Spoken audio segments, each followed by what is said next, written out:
¿Qué tal? Bueno, vamos a continuar ahora con la voz pasiva. Esta otra manera de entender la oración, y digo la oración porque si bien la manifestación más evidente del cambio de voz se da en la forma verbal, en la transformación que sufre la forma verbal, eso repercute en realidad en la estructuración de la frase toda. De ahí que podamos decir que la voz pasiva sea más una propiedad, la voz, tanto activa como pasiva, sea más una propiedad de la oración en su conjunto que una propiedad privativa del verbo. Es una discusión un poquito más amplia la que estoy planteando, pero quiero decir que si bien la categoría de la voz se expresa a través de la forma verbal, bueno, eso incide, insisto, en la manera de concebir el enunciado todo. Bueno, en latín, vamos a hablar sí de los verbos, claramente. En latín, lo primero que tenemos que decir es que la voz pasiva se construye de dos maneras diferentes según estemos dentro del sistema de infectum o dentro del sistema de perfectum. Es decir, si estamos hablando de la voz pasiva de presente, de pretérito imperfecto o de futuro imperfecto, es decir, los tiempos del infectum, o si estamos eh, trabajando con la voz pasiva dentro del subsistema de perfectum, es decir, con los tiempos del perfectum. Como ustedes saben, son el pretérito perfecto, el pluscuamperfecto y el futuro perfecto. En el caso de la voz pasiva de infectum, tenemos que entender que a diferencia del castellano, esta voz pasiva se construye a través de una desinencia personal propia de esta voz. Es decir, la voz pasiva en infectum es una categoría morfológica. Se expresa morfológicamente. Yo para construir la voz pasiva en el presente, en el pretérito imperfecto o en el futuro imperfecto, lo único que tengo que hacer es sustituir desinencias personales activas por estas desinencias personales pasivas, que son la R para la primera persona del singular, ris o re en alternancia para la segunda del singular, tur para la tercera del singular, y en el plural tenemos para la primera persona mur, para la segunda mini y para la tercera del plural tur. Fíjense que hay algo característico en 4 de ellas, que es la terminación en R, ¿no? R, tur, mur, tur. Esto tiene que ver con una cuestión de morfología histórica, el origen, de dónde provienen estas formas. Se supone que tienen origen umbro, y de ahí esa R tan presente en 4 de las 6 desinencias. Recuerden entonces que las desinencias personales son morfemas amalgama. Esto quiere decir que expresan más de una categoría morfológica. Expresan la categoría morfológica de persona, de número y también de voz. Todo esto dice la desinencia personal. Por eso son tan importantes. Desde el punto de vista de la cantidad de información morfológica que aportan. Ahora bien, cuando uno quiere formar la voz pasiva, pero en un tiempo del perfectum, este criterio, esta lógica de construcción de la voz pasiva ya no corre. Y ahí sí, la voz pasiva de perfectum es más parecida a la nuestra, porque es una perífrasis o una frase verbal. Es decir, se construye a partir de un participio, que es un participio en particular, el participio de perfecto pasivo, y digo que es un participio en particular porque en latín tenemos 4 participios. Nosotros solamente vamos a ver este solo, que es el participio que después deriva en nuestro participio castellano. Más el verbo sum como auxiliar, ¿sí? Así se forma la frase verbal pasiva. Nosotros también decimos, ¿no? Soy amado, es la frase verbal pasiva del presente. El verbo ser conjugado en presente más el participio del verbo en cuestión, ¿sí? Y así en otras lenguas modernas también ocurre lo mismo. Esto de manera general. Vayamos a ver un poco más en particular. Veamos qué pasa en el presente indicativo. Bien, como estamos dentro del subsistema de infectum, sabemos que para formar la voz pasiva vamos a usar las desinencias personales pasivas.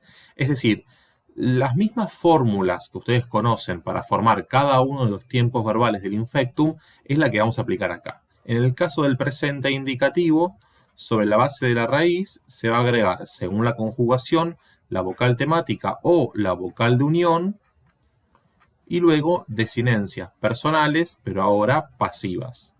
La fórmula es esta. Ahora, hay una particularidad a tener en cuenta. Ustedes recuerdan que los verbos de primera conjugación, como el verbo ímpero o el verbo amo, son verbos que en la primera persona del singular su vocal temática cayó. ¿Sí? En el caso de amo, acá la vocal temática A cayó en primera persona del singular por contacto con la O y quedó la forma amo. Bueno, sobre la base de esta forma de primera del singular es que en los verbos de la primera conjugación se agregó la R directamente, ¿sí?, sobre la forma de infectum. Es decir, se agrega una desinencia a otra. Es una particularidad que se da en esta primera persona del singular. Entonces, la primera persona del verbo amo, por ejemplo, en la voz pasiva va a ser amor. Y de ímpero va a ser ímperor. Es decir, que tampoco se va a ver esa vocal temática que no se ve en la voz activa, tampoco se ve en la voz pasiva. ¿Sí? En rigor, en esta forma amor o ímperor, la desinencia personal es la R. La O queda como una vocal de unión, es decir, queda como una antigua desinencia personal, antigua en el sentido de anterior. La anterior desinencia personal activa queda ahora refuncionalizada como vocal de unión entre la raíz y la desinencia personal. Pero por analogía tomaron el conjunto OR el resto de las conjugaciones. Y entonces sí, en segunda, en tercera, en cuarta y en quinta, a la raíz más la vocal temática van a encontrar que se agrega el conjunto OR. Y en lugar de Uber, que sería lo esperable de acuerdo con esta fórmula que yo describí de manera general acá arriba, en lugar de Uber tenemos Ubeor. En lugar de absoluir, que sería con la vocal de unión, o absolver, tenemos absolvor. En lugar de audir, audior. Y en lugar de capir, capior. Ya a partir de la segunda persona del singular, esto se deshace y aparecen a funcionar o a operar las vocales temáticas o vocales de unión de cada conjugación. Entonces tenemos imperaris o amaris, en el caso de nuestro verbo modelo, imperatur o amatur, ¿sí? Y así con todas las personas. Lo mismo en la segunda conjugación, ¿sí? La vocal temática sin esa O, y las desinencias, o sea que ya funciona esta fórmula de manera general. Ahora, hay una particularidad en la tercera conjugación. Fíjense cómo conjuga absolvor, absolveris, absolvitur, absolvimur, absolvimini, absolvuntur. ¿Qué ocurre? Acá la vocal de unión es E, absolveris, y después es I. Como ustedes saben, la vocal de unión en tercera es I, salvo en la tercera persona del plural, que se produce la apofonía de I a U. Esto lo vimos en su momento cuando estudiamos el presente de indicativo, ¿sí? Allá a lo lejos. Bueno, ocurre que esta I, que es una I breve, como vocal de unión, en la segunda persona del singular sufre esta transformación a E. ¿Por qué? Porque hay una regla fonética en latín que establece que toda I breve seguida de consonante vibrante al interior de sílaba, o en sílaba interior, mejor dicho, y la R es una consonante vibrante y esta es una sílaba interior de palabra, no está al final, Cuando esto ocurre, esa I breve sufre una apofonía vocálica y pasa a E breve. Entonces, fíjense que en la segunda persona del singular se da la particularidad de que la desinencia personal empieza con R y queda una I breve, que es la vocal de unión de tercera, en contacto con una vibrante, en sílaba interior. Entonces pasa a E breve. Esto hay que recordarlo porque es una particularidad. Si no, nos explica por qué absolvor, absolveris, absolvitur. Bueno, ¿qué pasó ahí? Bueno, esto es lo que pasó. Después, la apofonía de tercera persona del plural ya ocurre en infectum de la voz activa. O sea, en el presente me refiero de la voz activa, como tal que no sorprende. Cuando vamos a la segunda, perdón, a la cuarta persona, perdón otra vez, a la cuarta conjugación, lo que tenemos es la vocal temática y larga, entonces ahí no hay ningún problema. Como acá queda una I seguida de R, pero esta I es larga, porque es la vocal temática. Entonces no produce la apofonía vocálica, que sí produce la I breve en tercera, porque la cantidad de la vocal es distinta. Entonces, esta regla no se cumple en cuarta conjugación, porque esta regla solo vale con I breve seguida de consonante vibrante. Y acá, en el caso de la cuarta, es I larga seguida de consonante vibrante, así que esto no rige. Pero en la quinta sí, es I breve. Esta I de capior, sabemos que es la cuarta con I breve.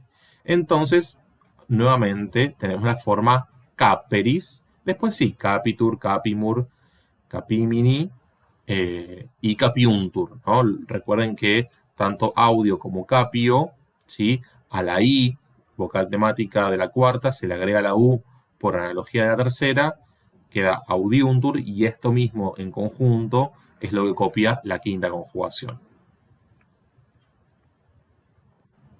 En el pretérito imperfecto no hay mucho para decir, es bastante sencillo porque todas estas cuestiones fonéticas las resuelve o las previene, mejor dicho, el infijo temporal modal va. Entonces simplemente tenemos la raíz del verbo más la vocal temática o vocal de unión, según el caso, más el infijo va, más las desinencias personales pasivas. Acá es tal cual esto que estoy diciendo, se aplica en todas las formas, no hay ninguna rareza, ningún cambio de timbre vocálico, ninguna consideración de orden fonético.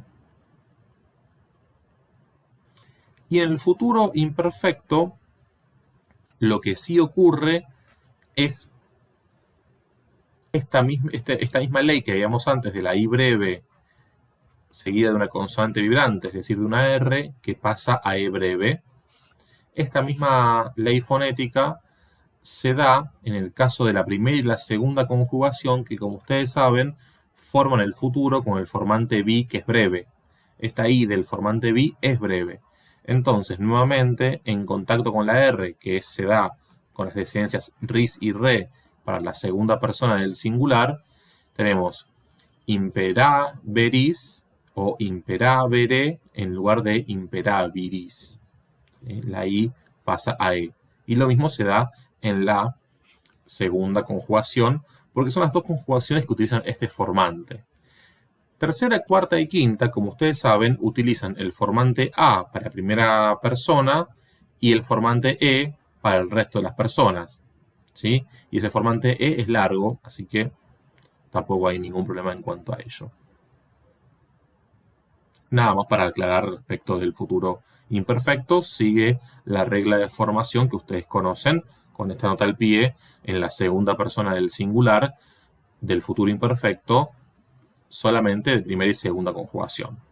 Esta misma nota al pie que hicimos es la que vimos en el presente de indicativo pasivo, pero para tercera y quinta conjugaciones. Siempre en la segunda persona del singular porque es la única persona que tiene una desinencia personal pasiva que comienza con R. Ahora, cuando pasamos al pretérito perfecto, ya estamos dentro del sistema de perfectum. Y como decíamos al comienzo, el sistema de perfectum va a formar la voz pasiva a través de una frase verbal. pasiva si quieren. Esta frase verbal se va a formar con el participio perfecto pasivo, que aparece comúnmente abreviado en las gramáticas PPP, más el verbo sum conjugado. Lo primero que tenemos que explicar es cómo se forma este participio perfecto pasivo. Bien, el participio perfecto pasivo es muy sencillo de construir. Se forma sobre la base del tema de supino, es decir, de la última forma del enunciado verbal, quitando la terminación en ¿sí? En el caso del verbo amo va a ser amat. En el caso del verbo impero, con el que estamos trabajando ahora, va a ser imperat. Y a ese tema de supino se le agregan las desinencias de adjetivos de primera clase, us, a, porque el participio es un adjetivo verbal, pero adjetivo al fin. Entonces se va a enunciar como un adjetivo. Un adjetivo, insisto, de raíz verbal. Recuerden que los verboides tienen esta doble naturaleza. Todos ellos son verbos, porque tienen una raíz verbal, pero al mismo tiempo tienen las propiedades de otra clase de palabra. Así como el participio, además de verbo, es adjetivo, el infinitivo, además de verbo, es sustantivo. El gerundio, además de verbo, es adverbio. En castellano, ¿no? En latín, el gerundio es un sustantivo verbal. Ya lo vamos a ver en otro momento de la vida. No este año. Pero quiero decir que los verboides tienen esta naturaleza bivalente. Además de verbo, se comportan como otra clase de palabra. Y lo que tienen que saber hasta ahora es que el participio, además de verbo, se comporta como un adjetivo. Por eso se lo define el participio como un adjetivo verbal y el infinitivo como un sustantivo verbal. Entonces, cuando forman este tema, el participio perfecto pasivo, sobre la base del tema de supino, va a quedar esta secuencia, imperatus a enunciado en nominativo, siempre. Después puede declinar, lógicamente, en todos los casos. Y después, para formar el pretérito perfecto de indicativo, de la voz pasiva, siempre estamos hablando, lo que se va a agregar como auxiliar es sum en presente. Esto es muy importante. Es decir, que el pretérito perfecto de indicativo de la voz pasiva se construye con el participio perfecto pasivo más sum en presente. Esta es la fórmula del pretérito perfecto pasivo. ¿Por qué sum en presente del indicativo en este caso? Porque el participio ya es perfecto, ya está en el tiempo del perfectum, a diferencia de nuestro participio que perdió ese matiz temporal. Entonces, si yo estoy en el eje temporal del perfecto, ¿sí? Para formar el pretérito perfecto, con agregar un tiempo cero ya me alcanza, porque ya estoy parado en ese eje temporal. Después me puedo mover, y por eso cuando quiera formar el pluscuamperfecto, tendré que agregar sum en un tiempo que me lo lleve uno hacia atrás. Pero que no va a ser sum en pluscuamperfecto. Va a ser sum en pretérito imperfecto, como vamos a ver a continuación. El sentido es el siguiente. Si el participio ya es perfecto, para formar el pretérito perfecto, le tengo que sumar un tiempo cero y me quedo en el perfecto. Noten que cuando pasamos al plural, las desinencias para el masculino, para el femenino y para el neutro también pasan al plural. Y se enuncian siempre por el nominativo porque, como ustedes saben, el verbo concuerda con el sujeto. Y si en la forma verbal hay una palabra que expresa la categoría de género, tendrá que concordar con el sujeto. Y si el sujeto va en nominativo, esa palabra, en este caso el participio, también tendrá que ir en nominativo. Entonces, imperatus a según el sujeto pasivo, sea masculino, femenino o neutro, sum es la primera persona del singular del pretérito perfecto de indicativo pasivo. Y así el resto de las personas. Si quiero formar el pretérito pluscuamperfecto de indicativo pasivo, al participio perfecto pasivo, que es el mismo, eso no cambia, se le va a agregar el verbo sum, pero ya no en presente, sino en pretérito imperfecto. ¿Por qué? Porque si yo en el eje temporal, este es el presente, ya estoy, vamos a poner tiempo cero, más fácil. Ya estoy en el perfecto, porque el participio ya es perfecto, necesito irme un solo tiempo hacia atrás. Entonces le agrego el imperfecto y así llego al pluscuamperfecto.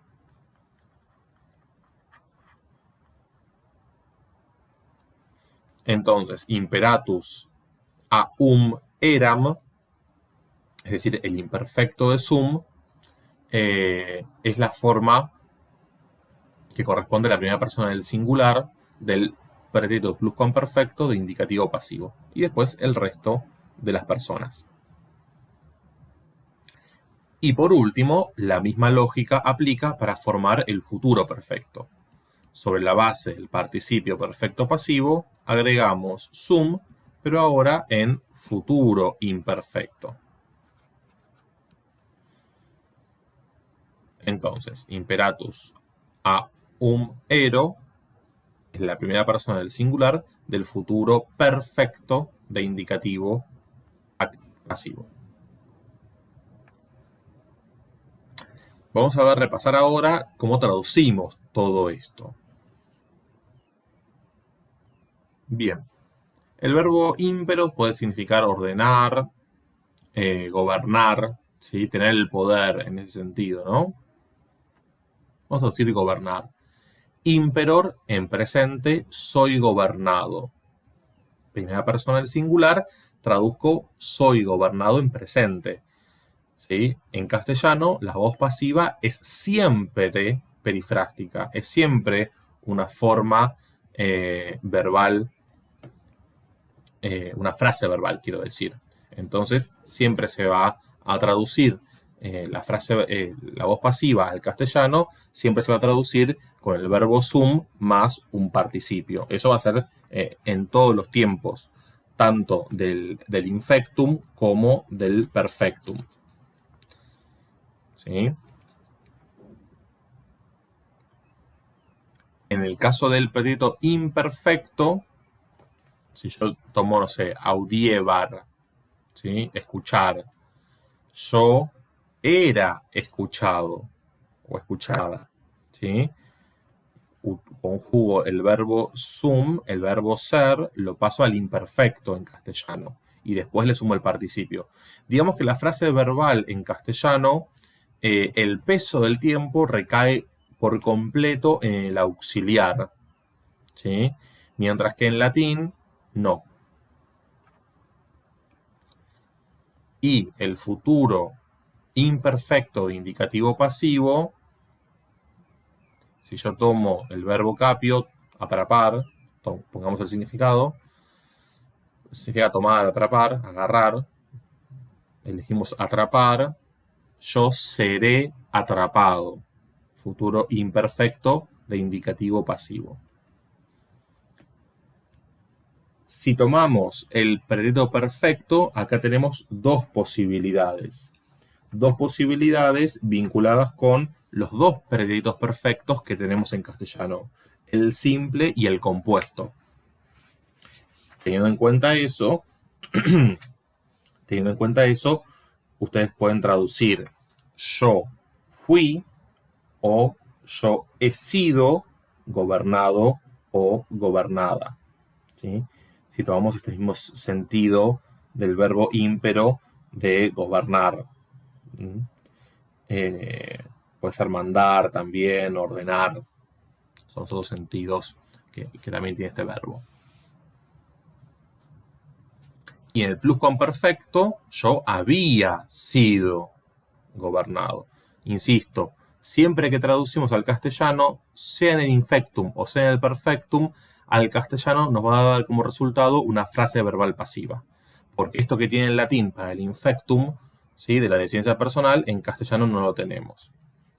Y en el caso del futuro perfecto, yo habré sido gobernado.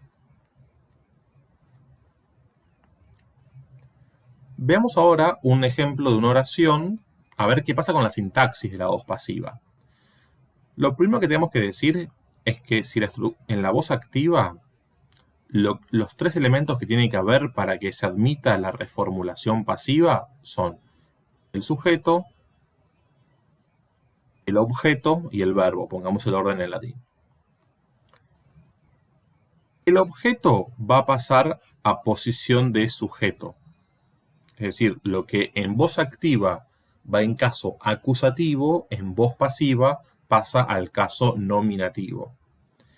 El sujeto pasa como un complemento agente, pero que es un complemento optativo en realidad. El agente no es obligatorio, puede no estar, puede estar omitido, sobre todo si se quiere borrar las huellas de quien realiza la acción. Y el verbo, ¿sí?, pasa a estar en voz activa a ser un verbo en voz pasiva. Estas son las transformaciones sintácticas. El complemento agente en latín se construye con a o ab más ablativo si tiene el rasgo más animado, o ablativo solo sin preposición si tiene el rasgo semántico menos animado. Es decir, si tiene vida o no, si es una entidad animada o inanimada. Bien, veamos esta oración entonces, borro un poquito para poder analizar. Dice: plurimae naves per Maria avalidis ostibus in Italiam ducebantur. Bien. El verbo es ducebantur. Si yo segmento, tengo el morfema ntur, el infijo temporal modal va, la vocal de unión e y la raíz duc. Entonces, esta es la tercera persona del plural, del pretérito imperfecto, del modo indicativo de la voz pasiva. Esto va a ser el núcleo del predicado. Como es un tiempo del infectum, pretérito imperfecto, la voz pasiva se construye cambiando simplemente la desinencia personal, no a través de una frase verbal pasiva. Cuando lo vuelca al castellano, sí va a construir una frase verbal pasiva, porque en castellano no tenemos esto, desinencias personales pasivas. Entonces, toda la voz pasiva se expresa de manera perifrástica. El sujeto tiene que estar en plural, es plurimae naves. Acá. Las dos palabras están en nominativo femenino plural, modificador directo y núcleo respectivamente. El resto es predicado. ¿Sí? Muchas naves. El verbo duco es guiar, conducir, verbo transitivo. Por eso admite la voz pasiva. Fíjense qué importante que el verbo tenga el rasgo más transitivo, porque si no, no hay objeto directo en la voz activa, entonces no puede haber sujeto en la voz pasiva. ¿Sí? Esto es fundamental. Estos tres elementos, sujeto, objeto y verbo activo, tienen que estar justamente en la voz activa para admitir la reformulación pasiva que supone todas estas transformaciones. Y dentro del predicado tenemos tres modificadores que están todos encabezados por preposición, son todos sintagmas preposicionales. Tenemos per Maria, tenemos avalidis ostibus y por último in Italiam. Per Maria es un circunstancial del lugar con forma de qua. Es per más acusativo, subordinante, término. El acusativo neutro plural, Maria de tercera. In Italiam, circunstancial del lugar, quo. Italiam, acusativo femenino singular. Y después tenemos una estructura también de preposición más término, a más ablativo. Ablativo, masculino, plural. Validis es el adjetivo, modificador directo, y ostibus es el sustantivo, es el núcleo del término. Todo esto es, como decíamos recién, el complemento agente. Entonces, la traducción queda: muchas naves eran conducidas, ¿sí? Digo, eran conducidas o eran guiadas. Acá, sobre el verbo ser en castellano, cae todo el peso temporal. El participio diluyó, como decíamos hace un rato, su valencia temporal en castellano, no así en latín, eran conducidas por los mares hacia Italia, o a través de los mares hacia Italia, para no repetir a través de los mares hacia Italia por los fuertes enemigos. Bueno, hasta acá.